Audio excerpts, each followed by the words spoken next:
ജീവിതത്തിൽ കർത്താവ് ശക്തമായിട്ട് ചെയ്തിരിക്കട്ടെ എന്ന് ഞാൻ പ്രാർത്ഥിക്കുന്നു.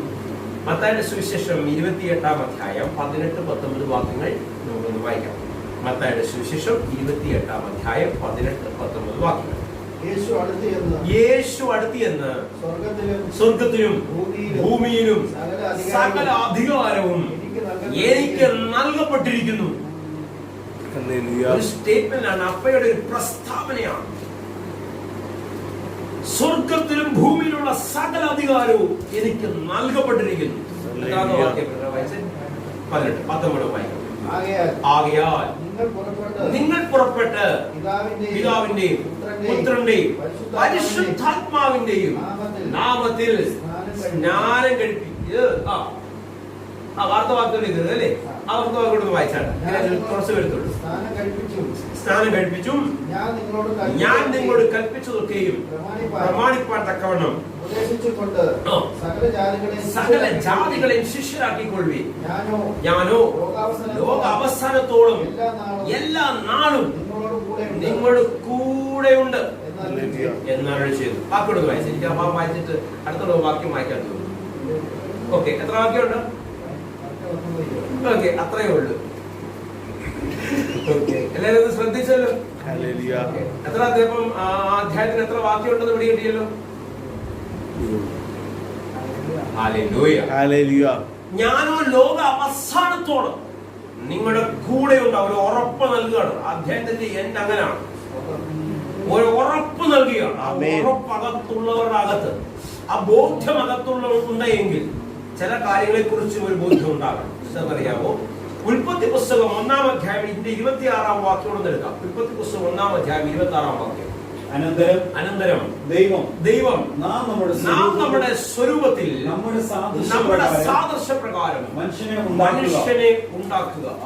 അവർ സമുദ്രത്തിലുള്ള മത്സ്യത്തിന്റെ മേലും ആകാശത്തിലുള്ള പറവജാതികളുടെ മേലും മൃഗങ്ങളുടെ മേലും സർവ്വഭൂമിയുടെ മേലും ഭൂമിയിൽ ഇഴയുന്ന എല്ലാ ഇഴജാതികളുടെ മേലും വാഴട്ടെ എന്ന് കൽപ്പിച്ചു. Hallelujah. Hallelujah. God created human beings. ദൈവം മനുഷ്യരെ സൃഷ്ടിച്ചു. എന്തിന്? വലിയൊരു പർപ്പസ്, വലിയൊരു പദ്ധതി പൂർത്തീകരിക്കാൻ വേണ്ടി. Hallelujah. സൃഷ്ടിതാവിന് സൃഷ്ടികളെ കൊണ്ട് ചില പദ്ധതികൾ പൂർത്തീകരിക്കുവാൻ പദ്ധതി കൽപ്പിച്ചിരിക്കുകയാണ്. സകലത്തെയും ചമച്ചവൻ സകലത്തെയും വാഴുന്നതിന് വേണ്ടി തങ്ങളുടെ സ്വരൂപത്തിൽ, പിതാവിന്റെയും പുത്രന്റെയും പരിശുദ്ധാത്മാവിന്റെയും സ്വരൂപത്തിൽ, ഹല്ലേലൂയ, മനുഷ്യനെ ഭൂമണ്ഡലത്തിലാക്കി വെച്ചു. എന്തിനു വേണ്ടി ആക്കി വെച്ചത്? സകലത്തെയും വാഴുവാൻ. അത് വെള്ളത്തിലുള്ളതായാലും പറന്നു നടക്കുന്നതായാലും ഇഴഞ്ഞു നടക്കുന്നതായാലും നാൽക്കാലിയായാലും എന്തു തന്നെ ആയാലും അതിനെല്ലാം വാഴുവാനുള്ള അധികാരം മനുഷ്യന് ദൈവം കൽപ്പിച്ചു. ഈ അധികാരം നഷ്ടപ്പെട്ടത് എങ്ങനെയെന്നുള്ളതൊക്കെ വിശുദ്ധ ബൈബിൾ പഠിക്കുന്നവർക്കും പഠിക്കാത്തവർക്കും ലോകക്കാർക്ക് വരെയും ഈ വചനത്തിൽ നിന്ന് നിങ്ങൾ പലതവണ പല പ്രസംഗങ്ങളിലൊക്കെ കേട്ടിട്ടുണ്ട്. അതുകൊണ്ട് അതിലേക്കൊന്നും കൂടുതൽ ഞാൻ കടക്കുന്നില്ല. പിശാചിന്റെ ഇടപെടൽ, ഹല്ലേലൂയ, ദൈവത്തിൽ നിന്നും മനുഷ്യനെ അകറ്റിക്കളഞ്ഞു. ദൈവമായിട്ടുള്ള റിലേഷൻഷിപ്പിൽ നിന്ന് മനുഷ്യനെ മാറ്റിക്കളഞ്ഞു. എവിടെ നോ പറഞ്ഞോ ആ നോയെ തന്നെ കടിച്ചു തൂങ്ങുവാൻ, ആ നോയിൽ തന്നെ കേന്ദ്രീകരിക്കുവാൻ മനുഷ്യൻ പാകമായി. ദൈവവും മനുഷ്യനും നമ്മളുടെ റിലേഷൻഷിപ്പിനെ മുറിക്കുവാൻ വേണ്ടി അവരുടെ മധ്യത്തിൽ ഒരുവൻ കയറി വന്നു. Hallelujah, hallelujah. പിശാചിന്റെ പ്രവർത്തികൾ അല്ലെങ്കിൽ തെറ്റായ ആശയങ്ങളും ചിന്തകളും മനുഷ്യന്റെ അകത്ത് എപ്പോൾ ഉദയം ചെയ്തോ അപ്പോൾ ദൈവമായിട്ടുള്ള ബന്ധം നഷ്ടപ്പെട്ടു. ദൈവ സാദൃശ്യത്തിൽ നിന്ന് മനുഷ്യൻ എന്ത് ചെയ്തു? പുറത്തു കിടന്നു. ആ സാദൃശ്യം അവന്റെ മേൽ നഷ്ടപ്പെട്ടു പോയപ്പോൾ, ദൈവത്തിന്റെ അധികാരം, പവർ ആൻഡ് അതോറിറ്റി മനുഷ്യൻ നഷ്ടപ്പെട്ടു പോയപ്പോൾ സകലത്തെയും വാഴുവാനുള്ള ശക്തിയും അതിനോടൊപ്പം ഇല്ലാതായി മാറി. ഇഴഞ്ഞു നടക്കുന്നവരെ അവൻ പേടിക്കാൻ തുടങ്ങി. നാൽക്കാലികൾ അവൻ പേടിക്കാൻ തുടങ്ങി. പറന്നുയരുന്നതിനെ പേടിക്കാൻ തുടങ്ങി. സകലതിനെയും ഭയപ്പെടുന്ന ഒരു അവസ്ഥ മനുഷ്യന്റെ ജീവിതത്തിലുണ്ടായി. ഹല്ലേലൂയ. ചെറിയ സൂക്ഷ്മാണു മുതൽ ഹല്ലേലൂയ മനുഷ്യന് ദൃശ്യമായ ഏറ്റവും വലുതിനെ വരെ ഒരുപോലെ ഭയപ്പെട്ടു തുടങ്ങി. ഹല്ലേലൂയ. എന്തിനാ മനുഷ്യനെ സൃഷ്ടിച്ചത് എന്നുള്ള ബോധ്യത്തിൽ നിന്നും മനുഷ്യന്റെ ചിന്താഗതി തന്നെ മാറ്റപ്പെട്ടു. ആ മനുഷ്യനെ, ആ മാനവരാശിയെ തിരിച്ചതേ പദ്ധതിയിൽ എത്തിക്കുന്നതിന് വേണ്ടി ഹല്ലേലൂയ വചനമായ ദൈവം ഈ പ്രപഞ്ചത്തിൽ എനിക്കും നിങ്ങൾക്കും വേണ്ടി ഇറങ്ങി വന്നു. ഹല്ലേലൂയ. സ്തോത്രം. കാൽവറിയിൽ യാഗമായി എന്നേക്കുമായി യാഗം ഇല്ലാക്കി തീർക്കുന്നതിന് വേണ്ടി, യാഗകർമ്മങ്ങൾ സ്റ്റോപ്പ് ചെയ്യുന്നതിന് വേണ്ടി അവസാനത്തെ ഒരു യാഗം തന്റെ രക്തത്താൽ നടത്തി. ഹല്ലേലൂയ. ഇനി യാഗങ്ങളിലും കർമ്മങ്ങളിലും നീ ആശ്രയിക്കുന്നുവെങ്കിൽ നീ ക്രിസ്തുവിനെ അറിഞ്ഞിട്ടില്ല. ക്രിസ്തുവിനെ അറിഞ്ഞുവെങ്കിൽ ഒരു ബോധ്യം ഉണ്ടാകട്ടെ, എന്നേക്കും ഒരു യാഗം നിവർത്തിക്കപ്പെട്ടു, മഹാബലി നടന്നു. ഹല്ലേലൂയ. തന്റെ രക്തം കൊണ്ട് വീണ്ടെടുത്ത മഹാപുരോഹിതന്റെ ശ്രേഷ്ഠമായ വചനം നിങ്ങളെ ശക്തീകരിക്കട്ടെ, ശുദ്ധീകരിക്കട്ടെ. ഹല്ലേലൂയ. ഹല്ലേലൂയ. വിടുതൽ നൽകി, ഹല്ലേലൂയ രക്ഷ നൽകി, ഹല്ലേലൂയ സൗഖ്യം നൽകി, മാനവരാശിയെ മോചിപ്പിക്കുന്നതിന് വേണ്ടി, പിശാചിന്റെ ആധിപത്യത്തിന് മോചിപ്പിക്കുന്നതിന് വേണ്ടി തന്റെ രക്തം അതിന് ഹേതുവായി മാറി. ഹല്ലേലൂയ. ഉയർത്തെഴുന്നേറ്റ കർത്താവ് ശിഷ്യന്മാരോട് പറയുന്ന ഒരു വാക്കാണ് മത്തായിയുടെ സുവിശേഷം 28-ാം അധ്യായത്തിന്റെ 18-19 വാക്യങ്ങൾ.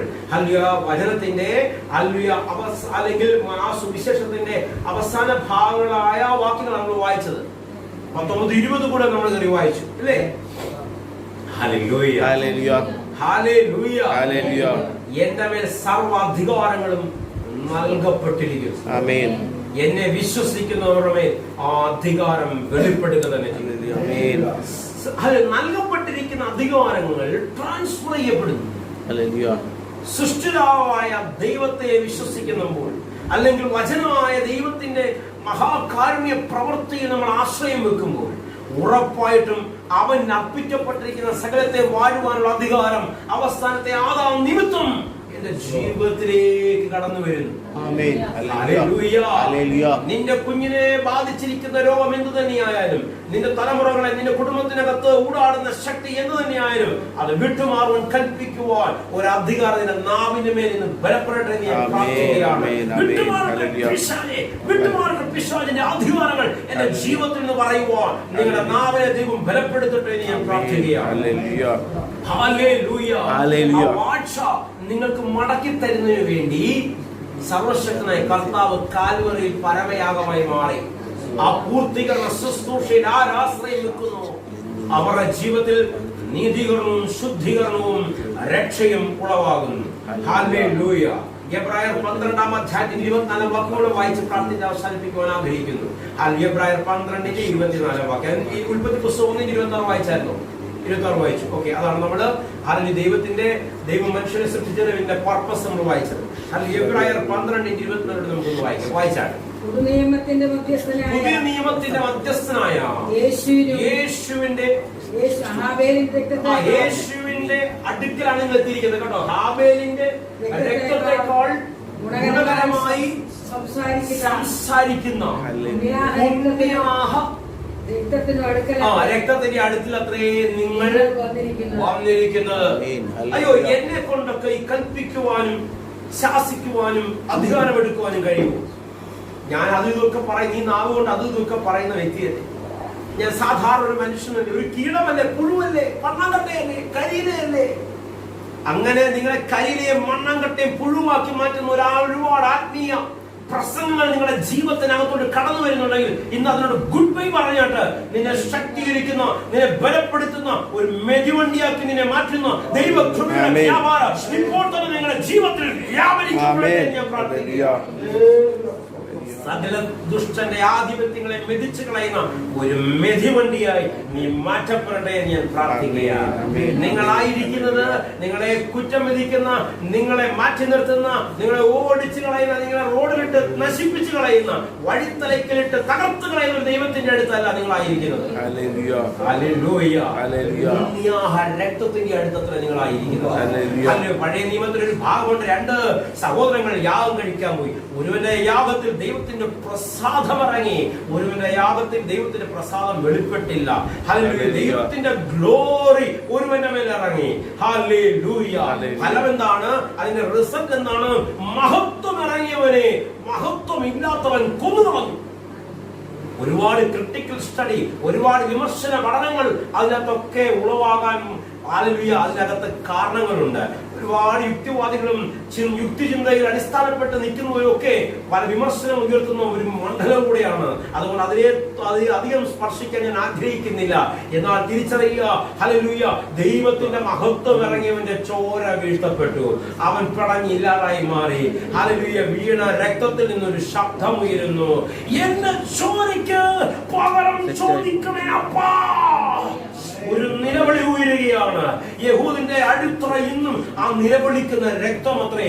പ്രതികാരത്തിന്റെ നിലവിളി ഉയർത്തുന്ന ആ രക്തത്തിന്റെ ശക്തി അവർ ആശ്രയം വെക്കുന്നു. അതുകൊണ്ട് തന്നെ അവരുടെ ചിന്തകളിൽ, അവരുടെ ആശയങ്ങളിൽ പ്രതികാരത്തിന്റെ മണമുണ്ട്, രക്തത്തിന്റെ ഗന്ധമുണ്ട്. എന്നാൽ അവസാനത്തോടെ രക്തം വരെ ഒഴുക്കി തരുമ്പോഴും അവസാനമായി കുത്തിയവനെ പോലും അവന് വിടുതൽ കൊടുത്ത കരുണ സമ്പന്നനായ ദൈവം, ഇവരോട് പൊറുക്കണമേ എന്ന് നിലവിളിച്ച ദൈവം, ഇവരോട് ക്ഷമിക്കണമേ എന്ന് നിലവിളിച്ച ദൈവം, ഹല്ലേലൂയ, പുച്ഛിച്ച് നിന്ദിച്ച് തന്റെ ശരീര രോമങ്ങൾ തന്റെ ശരീരത്തിൽ പറിച്ചു കളയുമ്പോഴും ചാട്ടവാറോടാകിടിച്ച് മാംസത്തെ അസ്ഥിയിൽ നിന്ന് വേർപെടുത്തുമ്പോഴും ഇവരോട് പൊറുക്കണയപ്പാ നിലവിളിച്ചൊരു ദൈവം, ആ തമ്പുരാന്റെ കൃപയുടെ മഹത്വം ഇത് കണ്ടുകൊണ്ടിരിക്കുന്നവരെ ഇറങ്ങട്ടെ എന്ന് ഞാൻ പ്രാർത്ഥിക്കുകയാണ്. ക്ഷമിക്കാത്ത, പൊറുക്കാത്ത ചില അനുഭവങ്ങൾ നിങ്ങളുടെ അകത്ത് നിന്ന് വാഴുന്നുവെങ്കിൽ നിങ്ങൾ വ്യാപരിക്കുന്നത് ജുഡായിസമാണ്. ഹല്ലേലൂയ. ആത്മമണ്ഡലത്തിൽ നിന്ന് പൊറുക്കാനും ക്ഷമിക്കാനും കഴിയാതെ, ഹല്ലേലൂയ, താഴ്മയുടെയും കഷ്ടതയുടെയും ദാരിദ്ര്യത്തിന്റെയും പ്രസംഗങ്ങളുടെ അടിത്തട്ടിൽ ഇരുന്നുകൊണ്ട് പൊറുക്കാൻ പറ്റാത്ത കോടതികൾ കയറി വിധികൾ പറഞ്ഞിരിക്കുന്ന ചില സംവിധാനങ്ങളുടെ അകത്ത് ചില മാറ്റങ്ങൾ ഉണ്ടാകട്ടെ എന്ന് ഞാൻ പ്രാർത്ഥിക്കുകയാണ്. ഹല്ലേലൂയ. ഭവനത്തിലെ വിഷയങ്ങൾക്ക് പോലും പൊറുക്കാൻ പറ്റുന്നില്ല, ക്ഷമിക്കാൻ പറ്റുന്നില്ല. നാളുകളായി പലതും ഒമിറ്റ് ചെയ്തു വരുന്നു. ഹല്ലേലൂയ. നിന്നിൽ വാഴുന്നത് പുതിയ നിയമ മധ്യസ്ഥനായ യേശുവിന്റെ രക്തമാണോ? ഒന്ന് ചിന്തിക്കണം കേട്ടോ. പുതിയ നിയമ മധ്യസ്ഥനായ യേശുവിന്റെ രക്തമാണെങ്കിൽ ഇന്നൊരു മാറ്റം ഉണ്ടാകട്ടെ, ഇന്നൊരു വ്യത്യാസം സംഭവിക്കട്ടെ. ഇനി ഞാൻ എന്റെ നാവിൽ മേലിൽ ചിലത് പറയാൻ ഇടവരുത്തില്ല, എന്റെ ചിന്തകൾ പോലും ചിലത് കടന്നു വരികയില്ല. ചില കാഴ്ചപ്പാടുകൾ നിങ്ങൾ മാറ്റപ്പെടട്ടെ, നിങ്ങളുടെ രോഗബന്ധനങ്ങൾ അഴിയട്ടെ, നിങ്ങളുടെ അസ്വസ്ഥതകൾ മാറ്റപ്പെടട്ടെ. ഹല്ലേലൂയ. യേശുവിൽ അർപ്പിതമായിരിക്കുന്ന അധികാരവും ശക്തിയും നിങ്ങളുടെ മേൽ ഇറങ്ങട്ടെ. ഹല്ലേലൂയ. യേശുവിന്റെ രക്തം നിനക്ക് വേണ്ടി ഗുണകരമായി സംസാരിക്കുന്നു, നിനക്ക് വേണ്ടി ചിലത് ചെയ്തെടുക്കുവാൻ ആഗ്രഹിക്കുന്നു. കണ്ണുകളടയ്ക്കാം, പ്രാർത്ഥിക്കാം. പ്രിയ പിതാവേ, യേശുവപ്പാ, തമ്പുരാനേ, അപ്പാ, അങ്ങയുടെ സന്നിധിയിൽ സമ്പൂർണ്ണമായി സമർപ്പിച്ച് പ്രാർത്ഥിക്കുന്നു. ഓർക്കാൻ പറ്റാത്ത, ശ്രമിക്കാൻ പറ്റാത്ത ചിന്തകളും കാഴ്ചപ്പാടുകളുമുള്ള ചിലരെന്നെ കാണുന്നുണ്ടല്ലോ അപ്പാ. മനഃപൂർവ്വമായി ഞാൻ ക്ഷമിക്കുക, മനഃപൂർവ്വമായി ഞാൻ പൊറുക്കുക. ഇനി നാവിൽ ആവശ്യമില്ലാത്തത് വരികയില്ല. ഹല്ലേലൂയ. എന്റെ ഓർമ്മകളിൽ നിന്ന് തന്നെ, ഹല്ലേലൂയ, ചിലത് മാഞ്ഞു പോകട്ടെ. എന്റെ ഓർമ്മകളിൽ ഹോണ്ട് ചെയ്യുന്ന, എന്റെ ചിന്തകളുടെ അകത്ത് നിറഞ്ഞു കിടക്കുന്ന ചില വേദനിപ്പിക്കുന്ന അനുഭവങ്ങൾ എന്നേക്കുമായി മറഞ്ഞു പോകട്ടെ. ഞാൻ പ്രാർത്ഥിക്കുന്നപ്പാ, ക്ഷമിപ്പാനും സഹിപ്പാനും കൃപ ഇവരുമേ പകരണമേ അപ്പാ. സകലത്തെയും വാഴുവാനൊരു അതോറിറ്റി വെളിപ്പെടണമെങ്കിൽ ആ രക്തത്തിൽ ആശ്രയം വേണം. ആ രക്തത്തിൽ ആശ്രയം വെക്കുന്നവൻ സകലത്തെയും വാഴുന്നവരായി മാറും. നിനക്കെതിരെ ഉയർന്നു വരുന്ന ശക്തി അത് എന്ത് തന്നെയായാലും അതിന്മേൽ ക്ഷേമെടുക്കുവാൻ ദൈവത്തിന്റെ കൃപയുടെ വ്യാപാരം വെളിപ്പെടട്ടെ എന്ന് പ്രാർത്ഥിക്കുകയാണ്. ഹല്ലേലൂയ. ഇപ്പോൾ തന്നെ രോഗികൾ സൗഖ്യമാകട്ടെ, ബന്ധനങ്ങൾ അഴിയട്ടെ. നന്ദി പരിശുദ്ധി. ഹല്ലേലൂയ. കണ്ണുകൾക്ക് പ്രശ്നമുള്ള ചിലരുടെ ജീവിതത്തിൽ വിടുതലുകൾ ഉണ്ടാകുകയാണ്, സൗഖ്യം നടക്കുകയാണ്. ചില അലർജികൾ ശരീരം വിട്ട് മാറുകയാണ്. വലിയ വിടുതലുകൾ യേശു കർത്താവും അതിനെ സംഭവിക്കട്ടെ. സ്വർഗം പ്രാർത്ഥന സ്വീകരിച്ച സ്തോത്രം യേശു അപ്പയുടെ അധികാരമുള്ള നാമത്തിൽ തന്നെ. ഹല്ലേലൂയ. ചേർന്ന് കർത്താവിനെ സ്തുതിച്ചാട്ട്. ഇന്റർനെറ്റ് മുഖാന്തരം എന്നെ കണ്ടുകൊണ്ടിരിക്കുന്നവരോട് ഞാൻ പറയട്ടെ, അധികാരം, ശക്തി അവൻ നിങ്ങളുടെ മേൽ സപ്ലൈ ചെയ്യുകയാണ്. സംഘബലകൾക്കും സംഘടനാ ശക്തികൾക്കും നിങ്ങളെ ഒതുക്കാൻ കഴിയത്തില്ലെന്ന്, രോഗങ്ങൾക്കും രോഗവസ്തുതകൾക്കും നിങ്ങളെ തകർക്കാൻ കഴിയത്തില്ലെന്ന് ലാസ്റ്റ് മിനിസ്റ്ററുടെ പ്ലാറ്റ്ഫോമിൽ നിന്നുകൊണ്ട് ഒരിക്കൽ കൂടെ ഉറക്കെ പ്രഖ്യാപിക്കുന്നതിൽ എനിക്ക് സന്തോഷമുണ്ട്. കർത്താവ് നിങ്ങളെ എല്ലാവരെയും ധാരാളമായി അനുഗ്രഹിക്കട്ടെ. ആമേൻ, ആമേൻ, ആമേൻ. ഹല്ലേലൂയ.